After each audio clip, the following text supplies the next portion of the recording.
Good evening, Diocese of the Rio Grande, and welcome to the 72nd Diocesan Convention of the Diocese of the Rio Grande.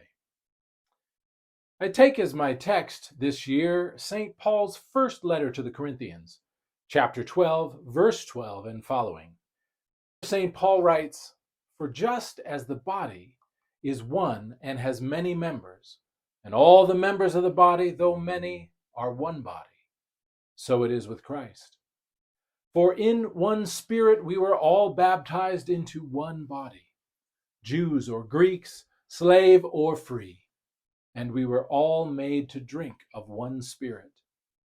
Indeed, the body does not consist of one member, but of many. God has so arranged the body, giving the greater honor to the inferior member, that there may be no dissension within the body, that the members may have the same care for one another. If one member suffers, all suffer together with it. If one member is honored, all rejoice together with it."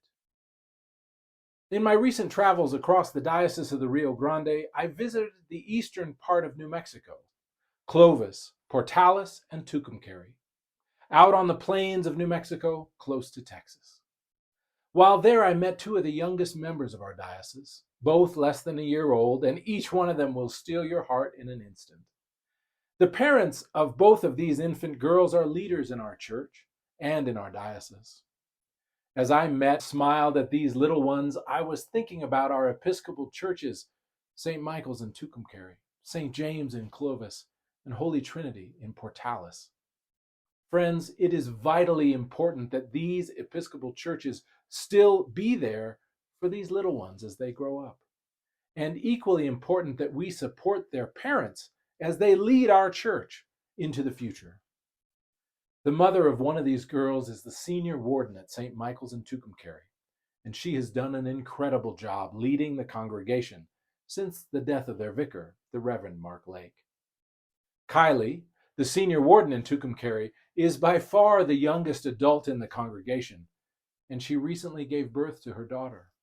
And I've been thinking about her and her daughter and the people of St. Michael's a lot lately. Tucumcari is an hour and a half from Clovis, the nearest Episcopal church, and 2 hours from Edgewood, the next nearest.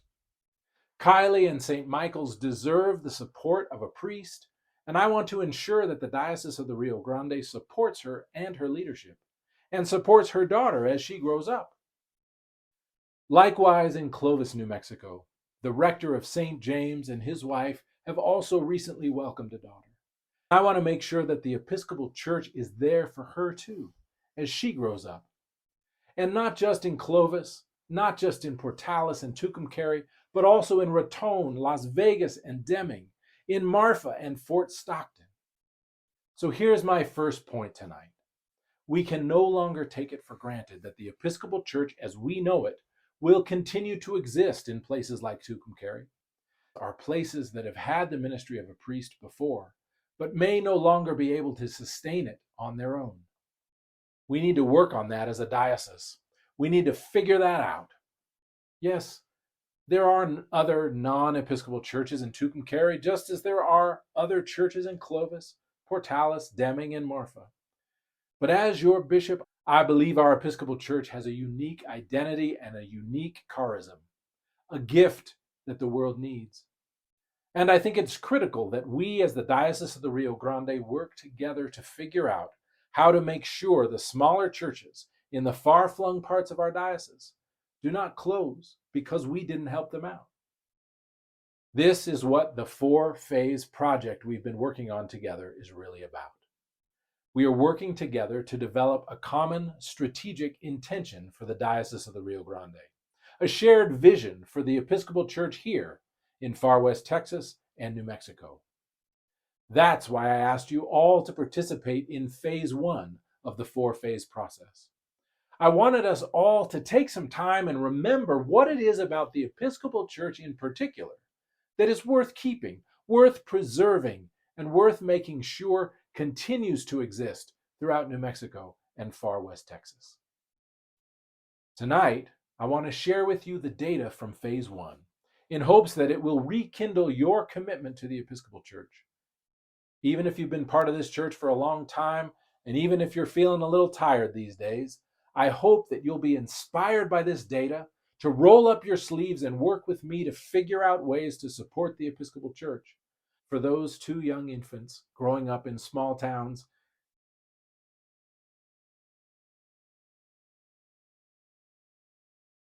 So it will continue to support the Episcopal Church, so it will continue to exist for those two young infants and for many others growing up in the small towns in Texas and New Mexico. As you know, we asked every congregation in the diocese to participate in a 90-minute congregational meeting in Phase 1. During those meetings, we asked each congregation to answer 4 questions. In every congregation, energy surged as you shared stories about your experience in the Episcopal Church, reflections on what the faith means to you. We took that data, photographs of sticky notes filled with your answers, and converted it to text.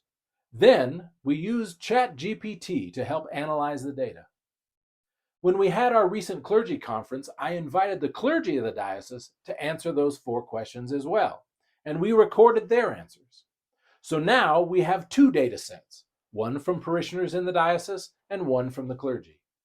What I'd like to share with you is the analysis of that data, which highlights what we value about the Episcopal Church across the diocese. So here's what ChatGPT found. Comparing the answers from clergy and parishioners about what they value most in the Episcopal and Anglican tradition reveals both shared values and distinct emphases. There are 3 main values that clergy and parishioners in the Diocese of the Rio Grande share. Number 1, liturgy. Both clergy and parishioners deeply value the Episcopal liturgy. The Eucharist, the Book of Common Prayer, and the regular use of Scripture are central to both groups, who find comfort and meaning in familiar practices across the churches. This shared appreciation highlights the role of liturgy in uniting our community through a consistent worship experience.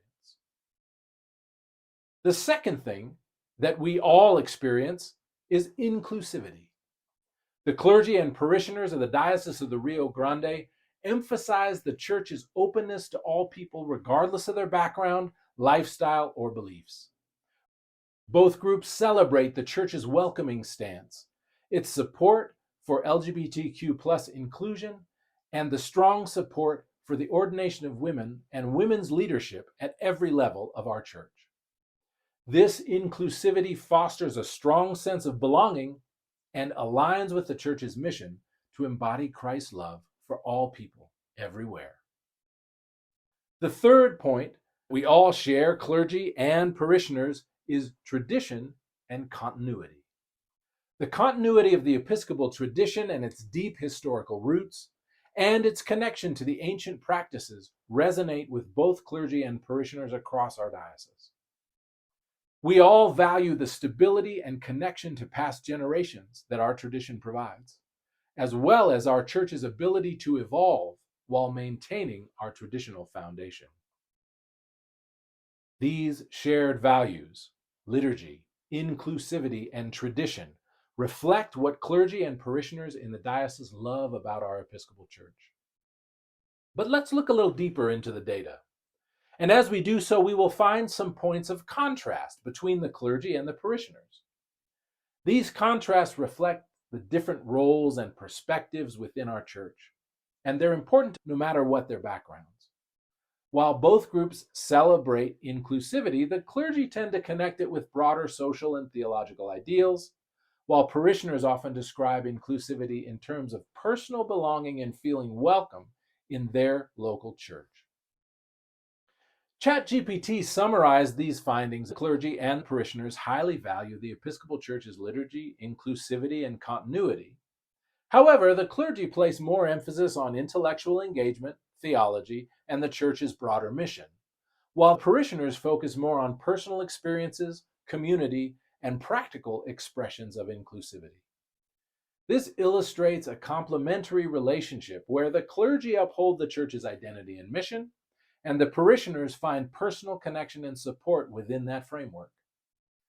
My friends, this is exactly what the Church should be. a place where the clergy uphold the intellectual tradition and maintain it within our liturgy and our life. Community outreach and social justice is the third area that we hold in common as our vision. Both clergy and parishioners prioritize outreach efforts, particularly addressing issues like poverty, homelessness, and immigration in our diocese. Parishioners highlight specific outreach initiatives such as services for migrants and seek ways to foster stronger connections with local communities. The clergy responses suggest a broader framework for outreach, envisioning partnerships with social service organizations and programs to address housing needs and mobile ministries for underserved rural areas. Within these broad areas, some distinct emphases emerge for both the clergy and lay people alike. These are things we need to work on in the future together. One thing we need to prove on is better support for our clergy. The clergy responses include a desire for better support structures in the diocese, including financial stability for clergy and their families, and stronger collegial connections between the clergy. The clergy would like us to work on initiatives to address the challenges of bivocational ministry, clergy wellness, and support for clergy in smaller congregations. We also need to work on transparent communication and accessibility in the Diocese of the Rio Grande. The parishioners want us to focus more on transparent communication and accessibility from diocesan leadership. You also want clear information on diocesan activities and stronger engagement between diocesan leaders and local congregations. As your bishop, I'm a little bit puzzled because we put out lots of communication, weekly video updates that are available as a podcast, a weekly video, or a text. A weekly email shows what's going on in the diocese with click-through ways for you to access all sorts of information. We are putting out a lot of information, but it doesn't seem that the information is getting to the people in the pews. We need to work on that. Lastly, we envision a transformative impact that we might have as a diocese. We all want to increase the impact our church has.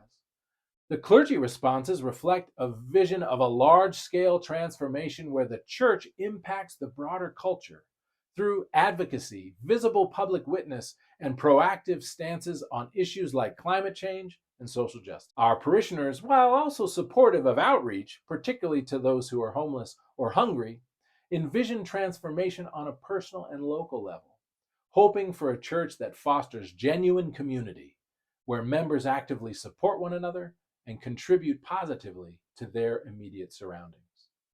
Summing up the data, both our clergy and our parishioners share aspirations for a growing, welcoming, and outwardly focused diocese. I also asked ChatGPT to take our data and reflect on what distinguishes the Episcopal Church in the Diocese of the Rio Grande from other churches in far west Texas and New Mexico. Here's what ChatGPT suggested: 3 defining characteristics that distinguish the Episcopal Church from other churches in our area. First, the Episcopal Church offers a balanced approach to tradition and adaptability. The Episcopal Church manages a unique balance between the ancient liturgical practices, our traditions, and our ability to adapt to contemporary social issues and face contemporary problems with new ideas. This via media or middle way between Catholic and Protestant traditions allows our church to honor historical continuity while also engaging with current issues facing us today. This combination doesn't exist in the same way in other churches. Here, you can experience the ancient beauty of the Mass with candles, vestments, and traditional music, while also encountering a contemporary theological engagement with today's problems. Ours is not a tradition that imposes from the top down. Rather, it values open, honest engagement with questions of faith rooted in our traditions from the past. A second thing that distinguishes the Episcopal Church from other churches in our area is our church emphasizes inclusivity and social action over aggressive evangelism. Our parishioners appreciate that the church demonstrates its faith through acts of love, service, and acceptance. Our way of showing up in our communities is unique. We're not there to make people think what we think or believe what we believe. In fact, we have hearty disagreements within our own community, and that's okay because we're all on a journey toward God together.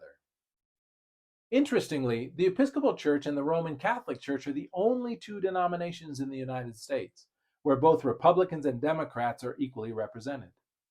Most other churches lean one way or the other politically, but our ability to hold this diversity together is unique, especially in our small town. In summary, the Episcopal Church in the Diocese of the Rio Grande, as reflected in the data, is a community deeply committed to including everybody, upholding our ancient traditions, and working to reach out and do outreach to our communities. As we look to the future, I'm happy to note 3 areas where we're already making great strides toward ensuring not just the survival of the churches in our diocese, but the thriving of all of us. The first area I want to focus on this year is our expanded youth and family programs. I'm pleased to report that there is positive news on this front. Raising up leaders in the next generation of the church has been a priority for us, and we have adopted an intentional strategy. Recognizing that many of our churches don't have enough young people to form their own Sunday school programs or youth groups, we have created a diocesan network to meet the spiritual needs of young Episcopalians across the Diocese of the Rio Grande. I'm pleased to say that this effort is already bearing fruit. Camp Stony is at the heart of this strategy. For 3 weeks each summer, young people gather at Camp Stony to share their faith in Jesus Christ, to worship together, to learn together, and of course, have a lot of fun. The camp community is led by our young adults who are now in college or have recently graduated. It includes people from high school, middle school, and elementary school. This community draws young people from El Paso and other parts of the diocese, with a strong contingent from Albuquerque and Santa Fe, where the highest numbers of Episcopalians are located. To make camp accessible, we encourage participation and provide transportation to bring people to Bishop's Ridge during the summer. Our young adult missioner, Leanna Brunn, is working to create additional events. For the first time, this Diocesan Convention has a youth and young adult component. And at some point during the convention, we will hear directly from our young people about their vision for the future of the Episcopal Church in this diocese. I'm eager to hear what they have to say. We are also making strides with young adult ministry on campus. For the first time in many years, there is now an official group of Episcopalian students on the UNM campus. This group is made up of young leaders who formed friendships while growing up at camp and are now a community at the University of New Mexico. The group is student-led with support from all the churches in the Albuquerque area. I want to thank Richard Malden, who is the president, Madeline Jewell, who's the vice president, and Jake Burns, who's the secretary, and also Eric Ann, who is the faculty advisor and a member at the Cathedral of St. John. We're still working out exactly what the needs of the students are, and our priority is for the young adults themselves to tell us what they need from clergy and churches in Albuquerque. This model, working with the young people on campus, asking them what they would like to do and how the local churches can be supportive of them, is something that we can apply at other universities in the diocese, like Sul Ross, UTEP, New Mexico State University, Eastern New Mexico, Western New Mexico, and New Mexico Tech. Our numbers may be small, but they are growing, and the commitment and faithfulness of our young adult leaders is admirable. I can't wait for you to hear from them directly this weekend. Although we may be a small diocese without abundant resources, the Diocese of the Rio Grande is serving as a leader, not just here, but across the entire Episcopal Church. Eli Crowley Contreras was part of the official youth delegation to the General Convention of the Episcopal Church this summer. He is wise and articulate and a wonderful voice for both the church and his generation. He's serving as an assistant secretary for this convention, and we're grateful to him. Sydney Klein has served the diocese as one of our convention deputies. She also has been active in helping teens at risk in Taos, and also representing us at the General Convention this year. She has a talent for telling some pretty terrible jokes at diocesan conventions, but I want to thank her profoundly for her ongoing ministry on behalf of the Episcopal Church. A second area I want to make sure you know about are the gifts that we receive from the relationships we have beyond our diocese. Our partnership with the Diocese of Navajo Land is one of those tremendous gifts. Navajo Land is now officially a diocese of the Episcopal Church. Hallelujah. And we've had a relationship with the Navajo people for over 100 years. We are honored to continue walking alongside our siblings in Navajo Land. They are teaching us the beauty way and have much more to teach us about walking in harmony with creation, and also about helping us to proclaim a Christianity which is not defined by colonialist ideas of dominance and control. For our part of the relationship, our canon to the ordinary, Lee Curtis, and our indigenous missioner, Michael Drinkwater, have been working with the Diocese of Navajo Land, helping them develop their mission statement and clarify their identity as a diocese as they prepare to call their next bishop. Our relationship together is not based on money, but we are walking together. And we're grateful to have Bishop Provisional Barry Beisner with us this weekend, and also Canon to the Ordinary Cornelia Eaton and the Reverend Leon Sampson, who is now on the board of the Church Pension Fund. I encourage all of you to attend the workshop they will lead on Saturday morning to learn more about Navajo Land and how you and your congregations can walk in beauty with them. This weekend, we are also honored to welcome Bishop Ann Ritonia, the Episcopal Church's Bishop for the Armed Forces and Federal Ministries, and Chaplain Jamal Scarlett. For over a decade, the Diocese of the Rio Grande has supported military chaplains who seek to become Episcopal priests. Many clergy have received support and training through our diocese, thanks to the dedicated work of the Reverend Canon Michael Perko, who has been the primary teacher and spiritual guide for each of these military chaplains. As this work expands, we are bringing in additional support for Michael, and I'm deeply grateful for his continued work in this area. Chaplain Scarlett is a priest who came through our priestly formation process, and I'm eager for you to hear from him and Bishop Ritonia about how your congregation can more fully engage the support of active military personnel and veterans in your area. Again, this ministry is not about money. You won't find it in our budget, but it's all about our sharing ministry together. Additionally, we receive a tremendous amount of support from the wider Episcopal Church, not just money, but in expertise, advice, and help. Katie Mears is with us this week from the Episcopal Relief and Development. ERD has been a vital resource, actively supporting our congregations in Las Vegas, Ruidoso, and Roswell in responding to fires, floods, and other challenges. Katie, on behalf of this diocese and our people, I want to thank you personally for your ministry and for the work of Episcopal Relief and Development. Your expertise, your big heart, and your generous support have been a tremendous blessing to us. In addition to these 3 workshops that you can attend on Saturday, there will also be a 4th workshop led by our border chaplain, Ana Reza. This workshop will explore how you can get more involved in our ministry at the border. As you may know, 40% of the U.S.-Mexico border is in our diocese, and we are responsible for ministry all along it. But you won't find that in our budget because that effort is entirely funded by donations. Our diocese is thriving, my friends, and we are actively engaged at every level of the church. We are finding ways to contribute because of the strength of our relationships and what we have to share. Still, we face challenges ahead. And as we look to the future, one of the most common concerns I hear across the diocese is that we don't have enough priests to serve all of our congregations.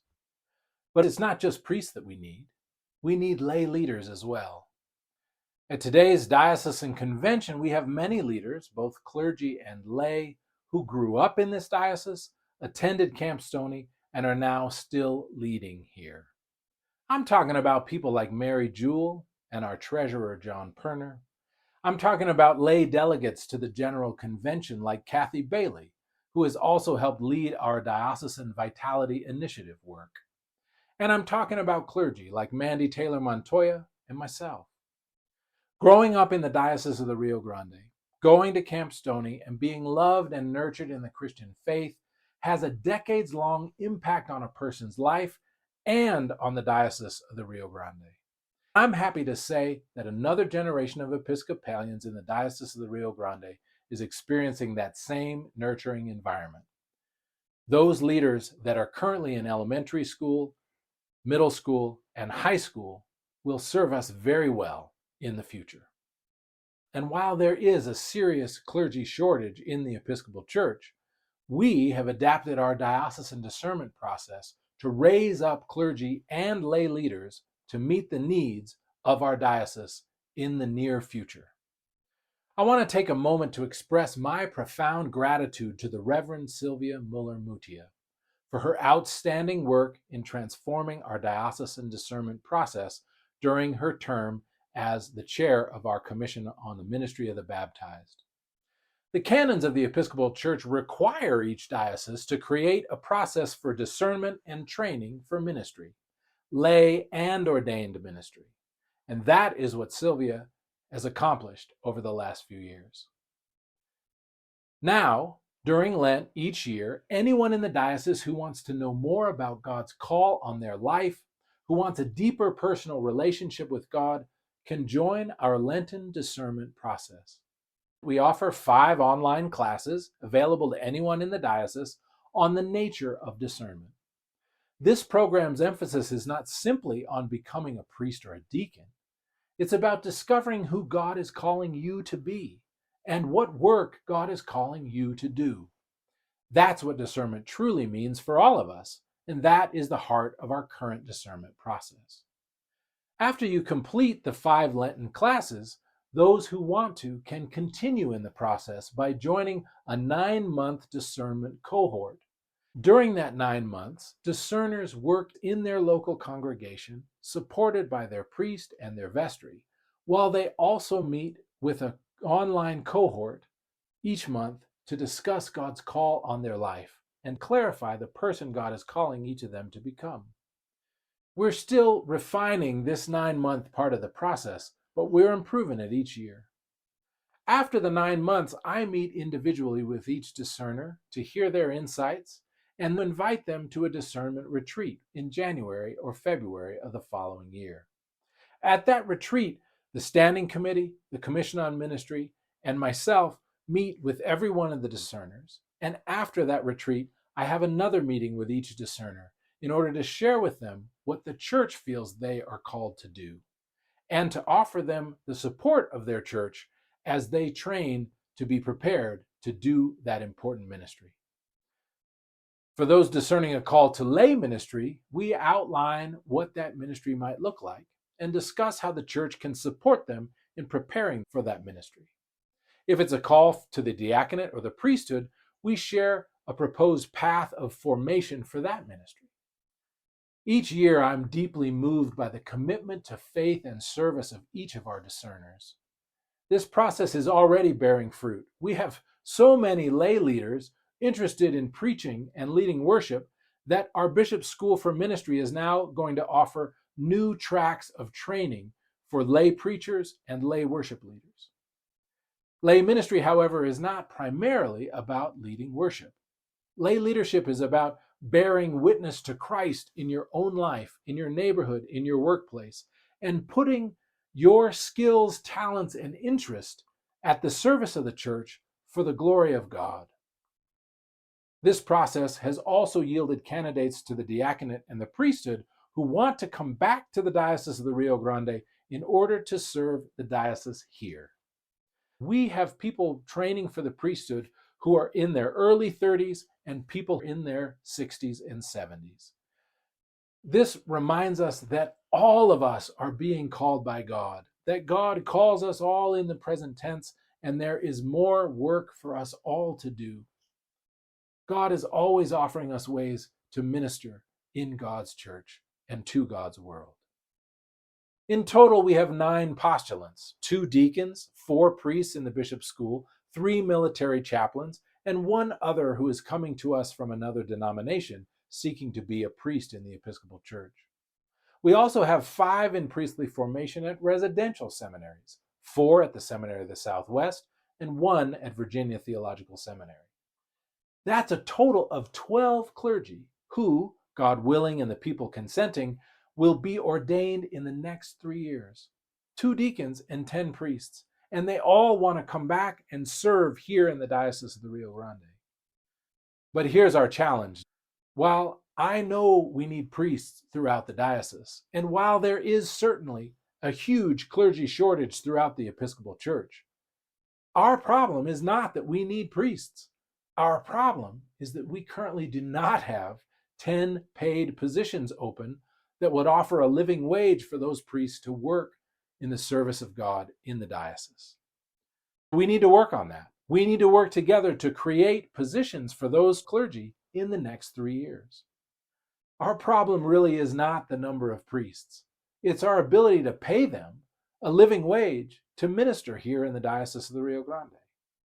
And that brings us back to the 4-phase project we've been working on together. Phase 1 involved a congregational meeting which you all participated in, inviting us all to think about what we love about the Episcopal Church.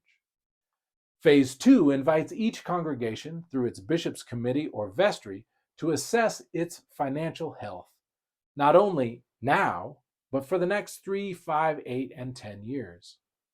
The goal of Phase 2 is for each congregation to honestly examine its financial vulnerabilities and share this information, allowing us as a diocese to work together as we develop a strategy that will strengthen us all and enable all of our congregations to thrive, while making sure that the ministry of the Episcopal Church continues to be available throughout our geographical territory.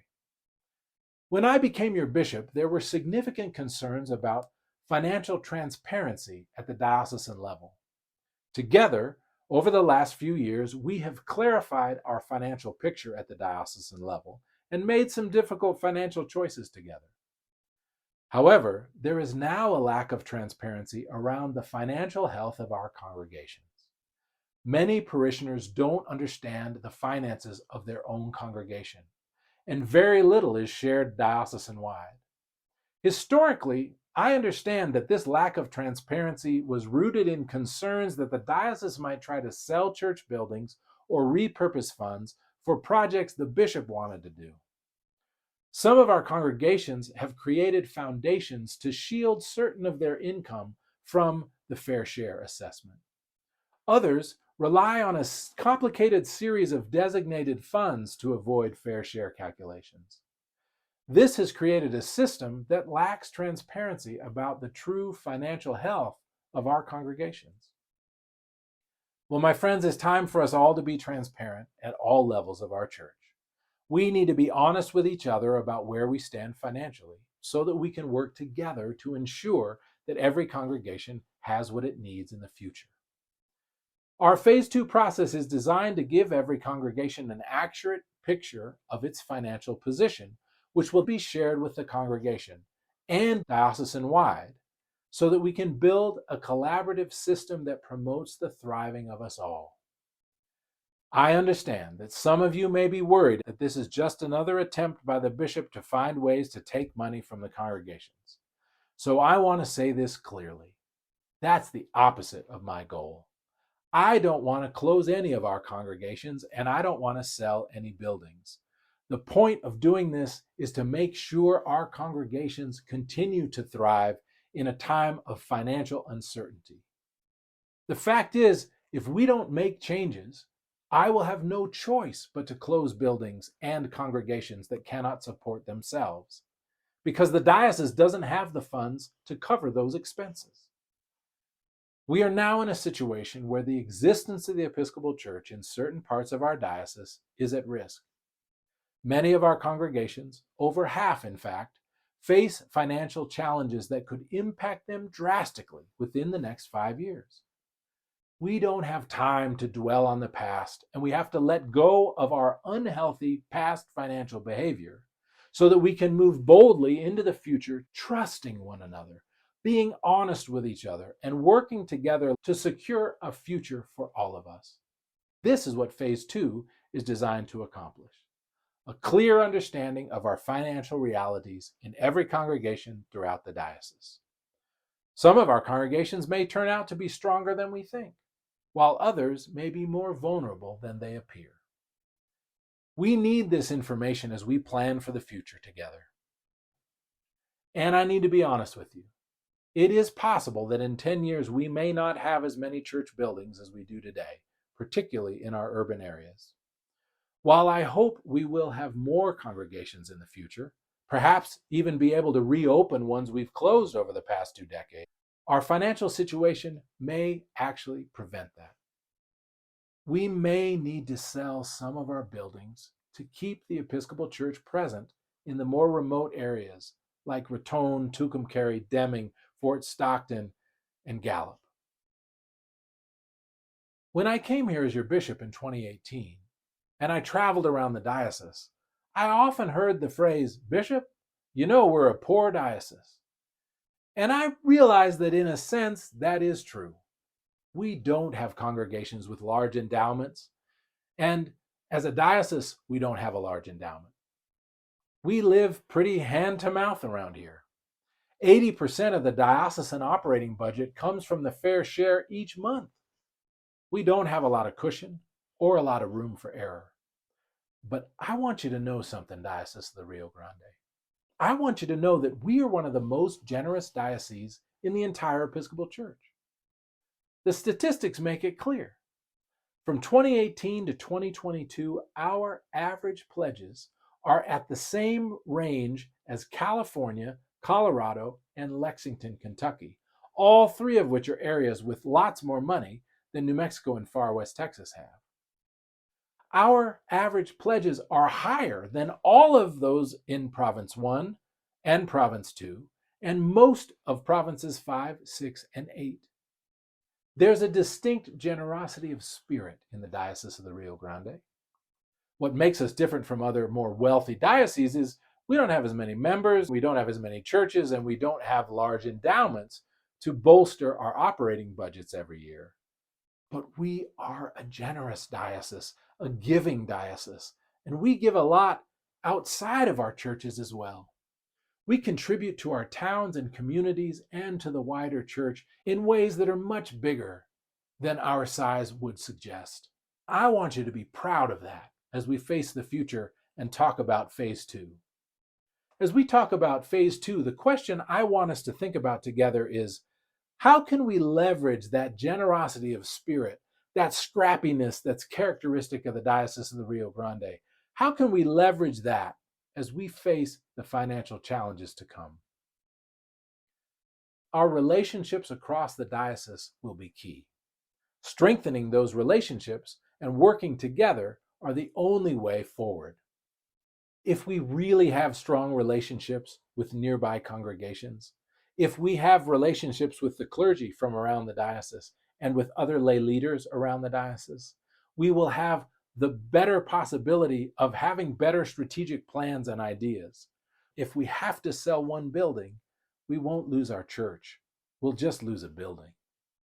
If I feel supported by the clergy and lay people across the diocese, then I could move from one congregation to another without losing a sense of my church. If my church is in fact the whole diocese, if I'm a part of a wider network than just my congregation, then my faith can be even more deep than it is currently.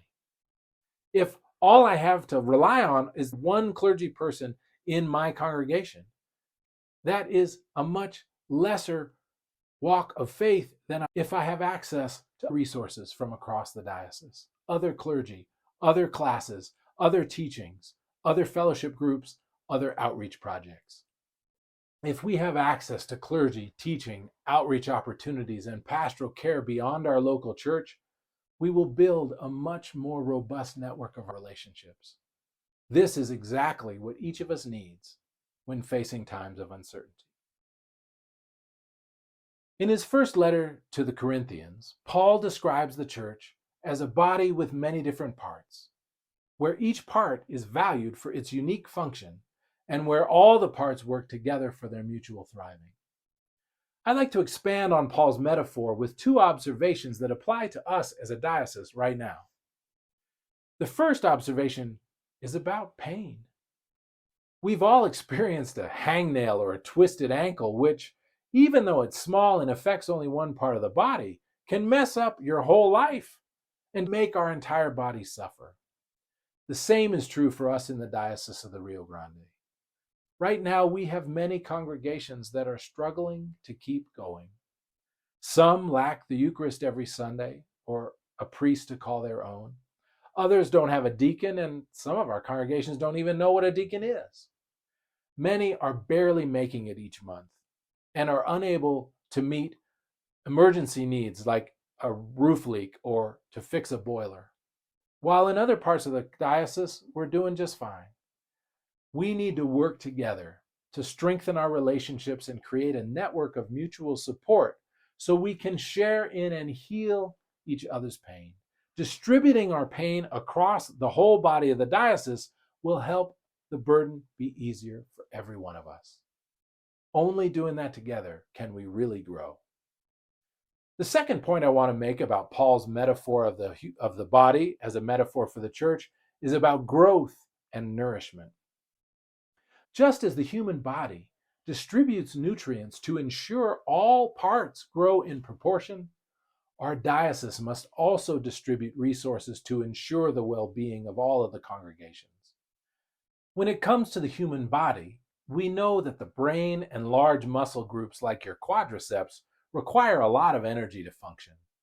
Our smaller, more isolated congregations need resources too, for their unique needs and ministries. We need to ensure that our body grows proportionately, with each congregation receiving the nourishment it needs to thrive. To our larger congregations, I want to say this. I'm not asking you to carry the entire financial burden of the small congregations. Large congregations serve vital functions in our diocese. A large congregation that grows by 5 or 10% has a tremendous impact by bringing more people into the church and bringing them closer to Jesus Christ. They can host larger youth programs, Bible studies, EFM groups, and a wide variety of other ministries, including a diversity of outreach programs. We need you to continue those ministries and to grow them. But I am asking you to share the wealth of your resources, whether that's in teaching, expertise, clergy, ministry capacity, or financial support, to ensure that our smaller, more isolated congregations also have opportunities to grow and thrive. As we face the future together, we need to reimagine what it means for us to be a diocese, not just a collection of individual congregations struggling on their own and then paying 14% for the diocese. We need to work together with stronger relationships involving more sharing. We have young people already leading us forward. We are a generous diocese committed to the future of the Episcopal Church throughout New Mexico and far west Texas. We have some work to do, but we have the spirit and the resources to figure this out together. As St. Paul reminds us, we are one body in Christ, and we each have a responsibility to ensure the thriving of the whole diocese. As our phase 1 has showed us, we share a common vision about what our identity is as the Episcopal Church. And I believe we also share a commitment to making sure that Episcopal Church continues to exist, not only in large urban areas, but in small rural places as well. So I'm not afraid of the future. I'm curious to see what God is going to do with us. I'm grateful to be your bishop, and as we walk into God's future together, I want you to know that our faith will only deepen as we strengthen our relationships and work together for God's kingdom here on earth. God bless you, Diocese of the Rio Grande.